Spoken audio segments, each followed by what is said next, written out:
What do you think Congress can accomplish, let's just say in 2025, that will make not just the country in general, but also the Trump supporters out there go, wow, those guys really this time did get something done? Yeah, well, with Trump's leadership, I mean, he is moving so fast. It's incredible, and that's going to help. But now we in Congress have to codify as many of these pieces as we can. And I think the first step is the reconciliation package that we passed out of the Budget Committee and passed it off the House floor, and now it's over in the Senate. And it is one big, beautiful bill, and that's what Trump kind of said at the very beginning. One thing that I've learned is that Trump is. A lot of people want to depict him like it's his way or the highway. That's not the case at all. He really does bring people together, and he hears from all sides and says, hey, what can we get done? And I think a lot of the pressure was on the House to be able to pass the budget reconciliation package. And I think a lot of folks didn't think it happened, and we got it done. So now it's on the Senate to do that. But that's where a lot of these pieces can happen to, on the tax rates, extend the tax rates, even make them permanent if possible. But I think, we have to be realistic as well. We've got other issues, as with the CBO scoring. The Congressional Budget Office is not our friend when it comes to scoring our budgets. But so we've got to take that into context. But we still need to do the right thing and do what we know is going to help the economy. But then we've got energy policy. We've got spending cuts. I served on the Budget Committee for several terms back in the 2010s under the Obama administration.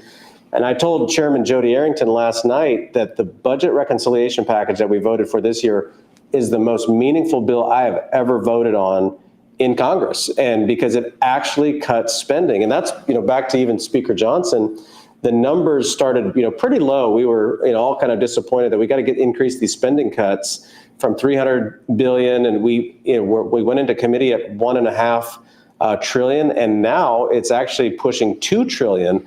And we got to work through the tax rates and what those do as far as what CBO thinks it does to the federal budget. But I think we're going to get a lot of these policies enacted, and then the DOGE team is, I believe, one of the greatest pieces of information that Congress could ever have, because it gets us closer to where the money's actually going. We've asked these questions, many, many times.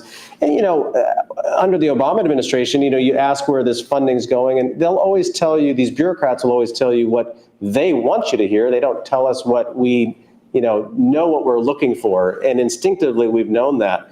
And that's why the work that DOGE is doing is incredible, not only for Congress, but for the American people, so we can see where our funding is going. So I think from a fiscal standpoint, that reconciliation package is really critical. We got to grow the economy, cut spending, and then we've already put funding towards the border and towards the military.